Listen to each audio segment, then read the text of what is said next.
BRS పార్టీకి మరో big shock తగలబోతా ఉన్నట్టు తెలుస్తా ఉన్నది. మరి ఆ పార్టీకి చెందిన ఒక సీనియర్ నేత, మాజీ మంత్రి పార్టీని వీడబోతా ఉన్నట్టు తెలుస్తా ఉన్నది. త్వరలోనే కాంగ్రెస్ పార్టీ కండువా కప్పుకోబోతా ఉన్నట్టు తెలుస్తా ఉన్నది. సో దానికి సంబంధించిన ఒక వార్త మనకు ప్రధానంగా హైలైట్ అవుతా ఉన్నది. ఒకసారి ఆ వార్తను మనం చూసే ప్రయత్నం చేద్దాం.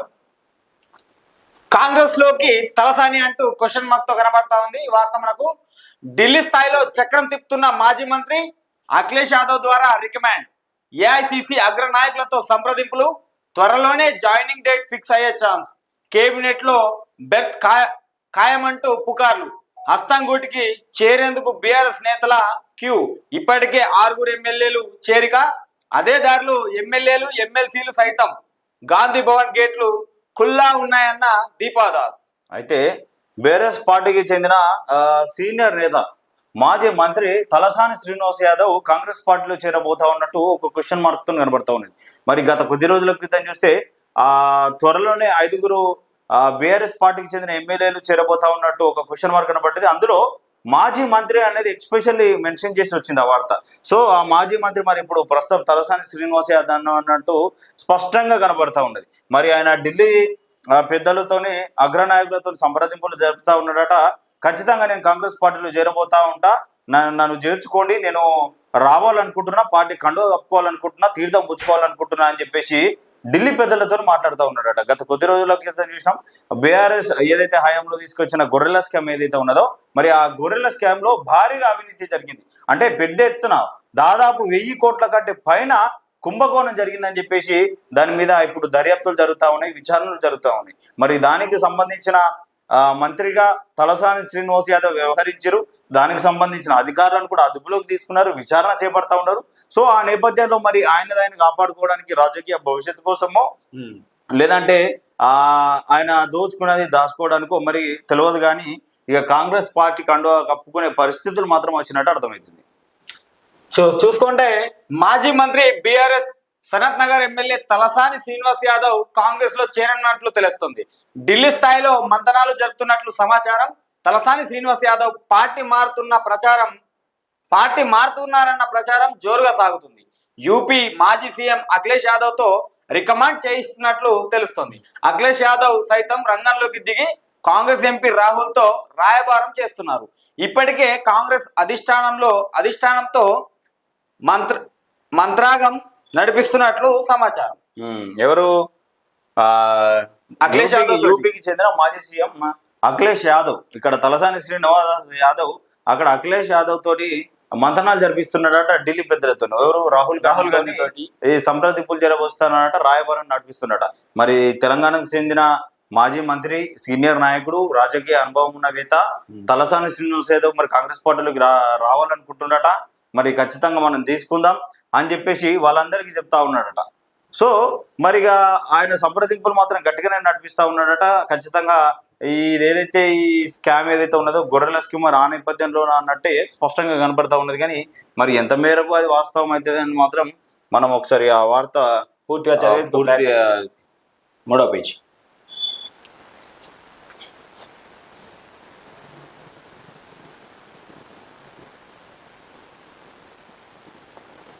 రైట్. కాంగ్రెస్ లోకి తలసాని.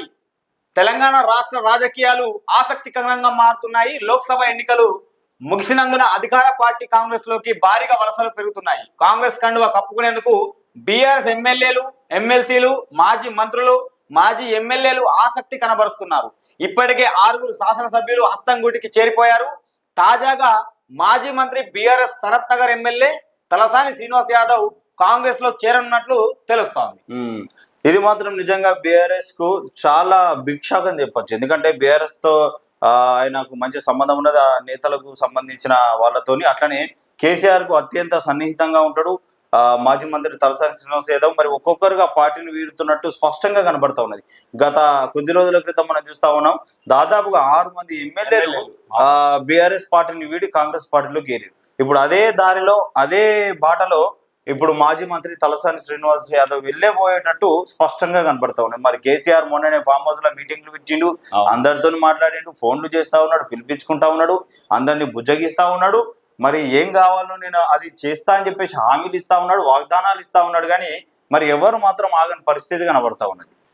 తలసాని శ్రీనివాస్ యాదవ్ పార్టీ మారుతున్నారన్న ప్రచారం జోరుగా సాగుతుంది. యూపీ మాజీ సీఎం అఖిలేష్ యాదవ్ తో రికమెండ్ చేస్తున్నట్టు తెలుస్తుంది. అఖిలేష్ యాదవ్ సైతం రంగంలోకి దిగి కాంగ్రెస్ ఎంపీ రాహుల్ తో రాయబారం చేస్తున్నారు. ఇప్పటికే కాంగ్రెస్ అధిష్టానంతో మంత్రాగం నడిపిస్తున్నట్లు సమాచారం. ఈ నేపథ్యంలో జిహెచ్ఎంసీలో కీలకంగా ఉన్న తలసాని శ్రీనివాస్ యాదవ్ సైతం పార్టీ మారబోతున్నారనే ప్రచారంపై ఆసక్తి నెలకొంది. అన్ని సజావుగా జరిగితే త్వరలోనే ఆయన కండువా మార్చడం ఖాయమనే టాక్ అయితే బలంగా వినిపిస్తా ఉంది. అయితే అక్కడ కాంగ్రెస్ పెద్దలు ఏదైతే ఎంపీగా రాహుల్ గాంధీ ఉన్నారో రాహుల్ గాంధీ తోటి అఖిలేష్ యాదవ్ ఈ యొక్క రాయబారాలు అయితే నడిపిస్తున్నట్లు తెలుస్తా ఉంది. చూద్దాం మరి ఇంకేం జరుగుతుంది అనేది చూడాల్సి ఉంది. మరోవైపు గతంలో రేవంత్ తలసాని టీడీపీలో ఉండగా పనిచేశారు. వివాదాలకు ఆస్కారం లేని నియోజకవర్గాల్లోని నేతలను తొలుత పార్టీలోకి ఆహ్వానించాలని చూస్తున్న కాంగ్రెస్ పార్టీ ఆ దిశగా జాగ్రత్తగా అడుగులు వేస్తుంది. ఈ క్రమంలో మాజీ మంత్రి తలసాని కాంగ్రెస్ లోకి చేరతారని ప్రచారం జరుగుతుంది. తెలంగాణ కేబినెట్ విస్తరణలో భాగంగా తలసానికి మంత్రి బెర్త్ కూడా కన్ఫర్మ్ అయిపోయిందని నెట్టింట్లో చక్కర్లు కొడుతుంది. ప్రస్తుతం ఈ ఘటన మాత్రం తెలంగాణ రాజకీయాల్లో ప్రస్తుతం హాట్ టాపిక్ గా మారింది. కాగా ఈ పుకార్లపై మాజీ మంత్రి తలసాని శ్రీనివాస్ యాదవ్ ఇప్పటి వరకు స్పందించకపోవడంతో ఆయన పార్టీ మారే ఛాన్స్ ఎక్కువగా ఉన్నట్లయితే తెలుస్తుంది. ఎందుకంటే ఇన్నిసార్లు పార్టీ మారుతారని చెప్పేసి ఆరోపణలు వస్తున్నాయి, అలాగే వార్తలు కూడా వస్తున్నాయి. కానీ అయినా స్పందిస్తలేడు. అంటే స్పందించడం లేదంటే నిజమయ్యే అవకాశాలు ఎక్కువ ఉన్నట్లయితే కనబడతా ఉంది. చూడాలి మరి రాబోయే రోజుల్లో. మరి నాకు తెలిసి అయితే నిన్ననే స్టేట్మెంట్ ఇవ్వడం జరిగింది. సో కాంగ్రెస్ లోకి వలసగా ఒక 6-5 చేరే అవకాశం ఉంది. సో ఆ నేపథ్యంలో అంటే 6 సంఖ్యలో అయితే తలసాని వచ్చింది. 5 ఒక మాజీ మంత్రి, ఎమ్మెల్యే, సిటీకి సంబంధించిన 2, సిటీ అవుట్స్కట్ కు సంబంధించిన 2 ఎమ్మెల్యేలని ఒక మెయిన్ హెడ్ లైన్ తోని అలా పదవులు కానీ వాళ్ళ అంటే క్లియర్ కట్ గా చెప్పే ప్రయత్నం చేశారు. మరి ఇక మాజీ మంత్రి అంటే ఇప్పుడు ప్రస్తుతం మరి తలసాని శ్రీనివాస్ యాదవ్ కనబడతా ఉన్నాడు. మరి మొన్నటిదాకా ఎర్రబెల్లి దయాకర్ రావు, ఇటు గంగుల కమలక రాలీల పేర్లు వినబడ్డ వాళ్ళు కూడా సైలెంట్ అయిపోయారు. కానీ మరి ఇప్పుడు జోరుగా మాత్రం తలసాని శ్రీనివాస్ యాదవ్ చర్చ జరుగుతా ఉన్నది రాజకీయ వర్గాలు. ఎందుకంటే ఆయన ఏదైతే ఈ కుంభకోణం ఇదంతా ఈ గొర్రెల స్కీమ్ అనేది మొత్తం హడావిడిగా జరుగుతా ఉన్నది. దర్యాప్తులు వేగవంతంగా జరుగుతా ఉన్నాయి. మరి అందులోకి వీళ్ళు తప్పించుకోవడానిక మరి రాజకీయ భవిష్యత్తు కోసమా ప్రస్తుతం మరి కాంగ్రెస్ పార్టీలో చాలా మంది వెళ్తా ఉన్నారు. ఇక బీఆర్ఎస్ కు మనగడా లేదా అన్న విషయమో ఏమో తెలియదు. కానీ ఇక ఒక్కొక్కరుగా మాత్రం బీఆర్ఎస్ పార్టీని వీడేటట్టే స్పష్టంగా కనబడతా ఉన్నది.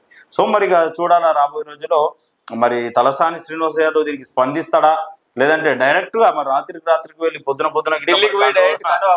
ఒప్పుకుంటాడా లేదా అనేది మాత్రం మనకు రాబోయే రోజుల్లో స్పష్టంగా పోతాం. గేట్లు కూడా ఖుల్లా ఉన్నట్టుగా వార్త అయితే కనబడతా ఉంది. గాంధీ భవన్ గేట్లు ఖుల్లా. అధికార కాంగ్రెస్ లోకి వచ్చేందుకు ఎవరికైనా ఆహ్వానం ఉందని ఆ పార్టీ అగ్రనేతలు బహిరంగంగానే ప్రకటించారు. రాష్ట్ర పార్టీ ఇన్ఛార్జ్ దీపాదాస్ నుంచి ఇటీవల ఈ మేరకు ప్రకటన చేశారు. అయితే గేట్లు అయితే కుల్లగా ఉన్నట్లయితే కనబడతాయి. అంటే ఎవరు వచ్చినా సరే మేము ఆహ్వానిస్తాం కాంగ్రెస్ పార్టీలకి. సో ఈ పార్టీ ఆ పార్టీ అని కాదు, ఎంతమంది అన్నా రావచ్చు. వాళ్ళు ఎమ్మెల్యేలు కానీ, మాజీ ఎమ్మెల్యేలు కానీ, ఎమ్మెల్సీలు కానీ, ఎంపీలు కానీ, ఏ పార్టీకి చెందిన వాళ్ళైనా సరే కాంగ్రెస్ లోకి రావాలనుకుంటే రారి మమ్మల్ని గాలూరి డైరెక్ట్ కండువా కప్పేస్తాం, పార్టీలోకి ఆహ్వానిస్తాం అనేది వాళ్ళు కుల్లా చెప్పేస్తా ఉన్నారు. మరి తలసాని శ్రీనివాస్ యాదవ్ కి మరి కేసీఆర్ ఫోన్ చేసిండా మరి లేదా మరి ఇట్లా వార్తలు వినబడతా ఉన్నాయి. మరి నన్ను మోసం చేస్తున్నావు, మరి మోసం చేస్తున్నావా, నాకు చెప్పకుండా పోతున్నావా లేదా, ఏంది కథ అనేది మరి మాట్లాడిండో లేదు. బీఆర్ఎస్ ఎమ్మెల్యేలు ఇతర పార్టీల సైతం హస్తంగూటికి చేరేందుకు ఆసక్తి ఉంటే గాంధీ భవన్ గేట్లు ఓపెన్ ఉన్నాయని ఎవరు ఎప్పుడైనా రావచ్చు అంటూ స్వాగతం పలికారు. ఈ నేపథ్యంలో చెయ్యి గుర్తు పార్టీలోకి బీఆర్ఎస్ ఎమ్మెల్యేలు, ఎమ్మెల్సీలు, మాజీ మంత్రులు, మాజీ ఎమ్మెల్యేలు సైతం కాంగ్రెస్ కండువా కప్పుకునేందుకు క్యూ కడుతున్నారు. గవర్నమెంట్ లో ఉన్న హస్తం పార్టీలో చేరితే నియోజకవర్గాలు అభివృద్ధి కార్యక్రమాలు చేసుకోవచ్చనే ఆశతో జాయిన్ అవుతున్నట్లు గులాబీ లీడర్లు బహిరంగంగానే చెప్తున్నారు. ఎందుకంటే ఇప్పుడు ఈ కాంగ్రెస్ పార్టీలో ఉంటే ఏవైతే గవర్నమెంట్ సంబంధించిన అంటే ఇప్పుడు కళ్యాణ లక్ష్మి కానీ అవి ఉంటాయి కదా, సో వీటిలో డైరెక్ట్ పాల్గొనొచ్చు. ఇప్పుడు అదే ఒకవేళ అధికారం లేని పార్టీలో ఉంటే ఎట్లయితుంది, పోవాలంటే అడిగి అంతకుముందు అక్కడ ఉన్న అంటే పోటీ చేసి ఓడిపోయిన కాంగ్రెస్ ఎవరైతే ఇన్ఛార్జ్ ఉంటారో సో వాళ్ళకే ఆల్రెడీ అన్ని ఉన్నాయి కదా, ప్రోటోకాల్ ఇప్పుడు అలాగే ఉన్నది కదా. అంతే అంటారు. మరి ప్రోటోకాల్ ఉన్నది కాబట్టి ఆ ప్రోటోకాల్ మొత్తం పోతది. ఒకవేళ మరి ఇప్పుడు మళ్ళీ 4 ఏళ్ళు 5 ఏళ్ళు మళ్ళీ అట్లనే ఉండు. ఇప్పుడు గెలితే ఏం పైన అనుకుంటారు.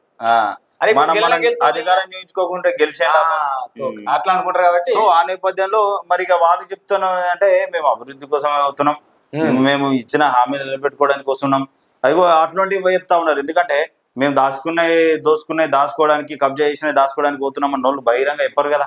సో ఇక ఇదొకటి బట్టగలిసి మీదేసినట్టు మేము మా నియోజకవర్గ అభివృద్ధి కోసం పోతున్నాం, పనుల కోసం పోతున్నాం, అధికార పార్టీలో అట్నే చెప్తారు. ఎందుకంటే అట్లా చెప్పకపోతే నడదు, మళ్ళీ ఒప్పుకోరు.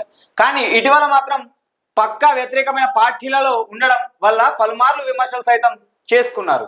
మరోవైపు తెలంగాణకు కొత్త పిసిసి ప్రెసిడెంట్ ఎన్నికపైన కూడా కొంతమంది నేతల పేర్లు ప్రచారంలో ఉన్నాయి.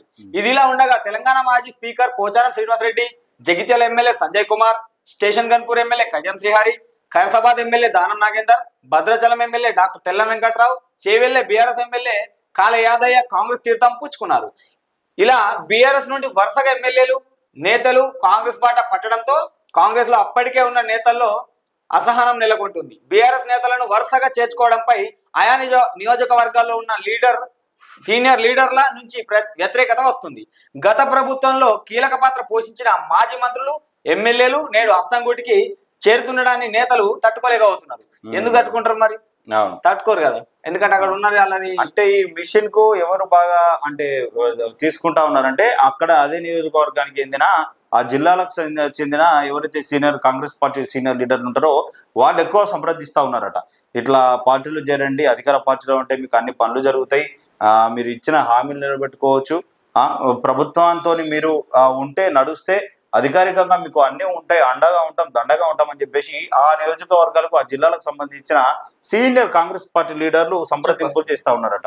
మరి ఇప్పటికీ 6 మంది ఎమ్మెల్యేలు పోవడంతో బీఆర్ఎస్ పార్టీలో కొంతమంది గుబులు కొట్టుకున్నది. మరి వాళ్ళు కూడా వెళ్ళే ఆలోచనలో ఉన్నట్టు క్లియర్ కట్ గా తెలిసిపోతా ఉన్నది. సో దాని గురించే మనకి ఇక్కడ ప్రత్యేకంగా మొత్తం కనబడుతుంది.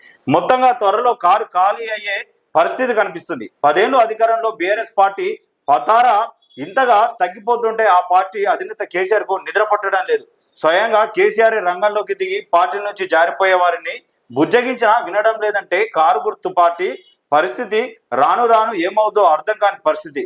అధికారంలో ఉన్నంతసేపు కేసీఆర్ కు అంటకాగిన నేతలంతా కల్వకుంట్ల ఫ్యామిలీ ఒంటరిని చేసిపోతుంటే గులాబీ శ్రేణులకు సైతం మింగుడు పడడం లేదు. త్వరలో ఇంకెంతమంది బీఆర్ఎస్ ఎమ్మెల్యేలు ఎమ్మెల్సీలు కాంగ్రెస్ లో చేరుతారో చూడాలి. మరి అవును, వాస్తవమే. మరి అంటే ఈ 10 సంవత్సరాలు బీఆర్ఎస్ పార్టీని కానీ కేసీఆర్ని కానీ కేసీఆర్కి సంబంధించిన కల్వకుంట్ల ఫ్యామిలీకి సంబంధించిన నేతలందరూ ఆ పార్టీని అంటుపెట్టుకొని ఉన్నారు.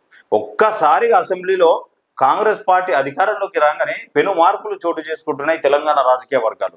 ఎప్పటి నుంచో మేము కేసీఆర్తోనే ఉంటాం, కేసీఆర్తోనే నడుస్తాం, కేసీఆర్ఏ హీరో, కేసీఆర్ఏ పెద్ద ఉద్యమకారుడు, సాగు నోట్ల తలకాయ పెట్టి తెలంగాణను తీసుకొచ్చిన అని చెప్పేసి ఎన్నో పొగిడిన నేతలు కూడా సైలెంట్ గా జారుకుంటారు. మరి ఎందుకు మారుతా ఉన్నారు ఏంది అనేది కేసీఆర్కి అర్థమవుతలేదు. అంటే ఆయన కూడా ఆలోచన చేసుకోవాలి, నేను అధికారంలో ఉన్నప్పుడు ఎట్లుండే ఏం కథ అనేది కూడా ఆలోచించుకుంటే సింపుల్ గా అర్థమవుతుంది. లాస్ట్ కత్ కేసీఆర్ ఫ్యామిలీలా అంటే కల్వకుంట్ల వీరే ఉండేటట్టు కనబడుతుందని కూడా అర్థమవుతుంది. ఓన్లీ వీళ్ళు తప్ప ఇంకా వేరే వాళ్ళు ఉండరు. ఎవరు ఉండరు? వీళ్ళే ఒక 3-4 కేటీఆర్, హరీష్ రావు, కేసీఆర్ సారు, ఇంకో 2-3 ఉంటారు. కల్వకుంట్ల అనే ఫ్యామిలీ ఉంటది అన్నట్టు తెలుసు. కానీ సొంతంగా కేసీఆర్ రంగంలోకి దిగినా గానీ చెప్పిన అరే బాబు ఉండరా, అరే ఉండరా బాబు అన్నా గానీ ఈయనే పరిస్థితి లేకుండా ప్లాన్ వర్కౌట్ అయితే లేదు. అరే ఉండరా బాబు నీకు కావాలంటే చూసుకుంటారా బాబు అన్నా గానీ ఎంత బుజ్జగిచ్చినా వింటలేరు. ఈయన పరిస్థితి ఇప్పుడు కనబడదు. ఎందుకంటే కాంగ్రెస్ పార్టీ అధికారంలో ఉంది కదా. సో అలా పోతే మనకు పనులు అవుతాయి, ఏదైనా ఉంటే మనం దోచుకునే అని కాపాడుకోవచ్చు అనే ఉద్దేశం కూడా ఉండొచ్చు ఒకవేళ పోవడానికి. ఆ నేపథ్యంలో అవుతారు ఎక్కువ మంది. మనం ఏదో పెద్ద రాజకీయ ఏదో వాళ్ళ పట్టణాభివృద్ధి, నియోజకవర్గ అభివృద్ధి, ఇంకేదో సేవా కార్యక్రమాలు ఇవన్నీ ఏం లేవు. ఇదంతా బోగస్ మాటలు అంతే. కేవలం వాళ్ళ రాజకీయ ప్రయోజనాల కోసం తప్పితే ఇక మీటింగ్ పెట్టి బాగా దంచుకుంటే చెప్తుండట ఏమని ఉండరా బాయ్ ఎందుకు పోతురు నేను ఉన్నా కదా అంటే ఎట్లుంటారు. 10 ఏళ్ళు పట్టించుకున్నాడా? ఆ మంత్రులకే అపాయింట్మెంట్ ఇయ్యని పరిస్థితి ఉండే వాళ్ళు ఇప్పుడు పోకుండా కాలు పట్టుకుంటా అంటే చేతులు పట్టుకుంటా అంటే ఫోన్ చేసి ఉంటా అంటే ఏడుంటారు. వాళ్ళకి ఇప్పుడు ఫ్రీడమ్ కనబడతా ఉన్నది. ఇప్పుడు వీళ్ళు పార్టీ మారితే ఆ నియోజకవర్గంలో వాళ్ళకి సంబంధించిన మీటింగులు పెట్టుకుంటారు, వాళ్ళకి సంబంధించిన కార్యక్రమాలు చేసుకుంటారు, వాళ్ళు ఇష్టం వచ్చినట్టు అంటే ప్రోటోకాల్ కూడా కరెక్ట్ గా ఉంటుంది. మీరు 10 సంవత్సరాల అధికారంలో ఉంటే ఫామ్ హౌస్ లోనే ఉంటుంది. ఓ మీటింగ్ లో పెట్టకపోతుంది, వాళ్ళు మీటింగ్ పెడితేనేమో కోపం కత్తిరి, దగ్గరికి రానియకపోతుంది, సార్ ఇట్లా సమస్యలు ఉన్నాయంటే పట్టించుకోకపోతుంది. అయ్యి నువ్వు గమనుడు అని మొత్తం చక్రం తిప్పుతున్న తెలంగాణ మొత్తం కేంద్ర, నేను మొత్తం సెంట్రల్ చక్రం తిప్పుతున్నట్టు తెలంగాణ అంటావు ముచ్చట. ఇప్పుడు మొన్న చిటికేసాడు, చిటికేతో ఒకళ్ళు ఎగిరిపోయారు. ఇప్పుడు మళ్ళీ మళ్ళీ ఒక ఫామ్ హౌస్ లో మీటింగ్ ఎన్ని ఎత్తని ఎగిరిపోయేటట్టున్నాయి. కేసీఆర్ గతంలో మంత్రులు కూడా అపాయింట్మెంట్ ఇవ్వని కేసీఆర్ ఇప్పుడు జడ్పీ చైర్పర్సన్ల కాడికి వెళ్ళి గ్రామాల స్థాయి కాడికి వెళ్ళి నాయకులను పిలిపించుకుంటా ఉన్నాడు. ఫామ్ హౌస్ కు పిలిపించుకొని మొత్తం లంచ్ ఏర్పాట్లు చేసి పెద్ద పెద్ద భాషలు మొత్తం 3 గంటలు అంటిపించి మొత్తం అందరినీ లైన్ లో కూర్చోబెట్టి తినిపించి ఆయన తిని ఇట్లా నడుచుకుంటా పోతా ఉన్నాడు. లైన్ పెట్టుడు ఇట్లా దండాలు పెట్టుకుంటా పోతా ఉన్నాడు. అంటే ఒకప్పుడు మంత్రులు ఆయన వెంబడబడ్డానికి కూడా దర్శనం ఇయ్యని కేసీఆర్ ఇప్పుడు గ్రామాల స్థాయిలో ఉన్న నాయకుడిని కూడా పిలిపించుకొని వాళ్ళతో మాట్లాడే పరిస్థితి వచ్చింది. సో ప్రజల పవర్ అనేది అది తెలుసుకోవాలి. ఏ నాయకుడైనా మీకు అధికారం 5 సంవత్సరాలు ఉంటుంది. ఒక్కసారి గెలిచి ప్రజల్ని మోసం చేసో ఇంకేదో చేసి మీరు గెలితే ఏదో నేను ఇక బతికినంత కాలం అధికారంలో ఉంటారనుకుంటే మాత్రం మీ పొరపాటే. 5 సంవత్సరాలు ప్రజలు చూస్తారు. మీరు ప్రజలకు సేవ చేస్తే ఇంకోసారి గెలిచే అవకాశం కల్పిస్తారు. మీరు ప్రజల్ని మోసం చేస్తే, మీరు అధికారాన్ని అడ్డం పెట్టుకొని మీ ఆగడాలు ఎక్కువ చేస్తే ప్రజలు బుద్ధి చెప్తారని ఇప్పటికైనా ఏ రాజకీయ నాయకుడికైనా అర్థం కావాలి. సో అది అర్థం చేసుకోరు.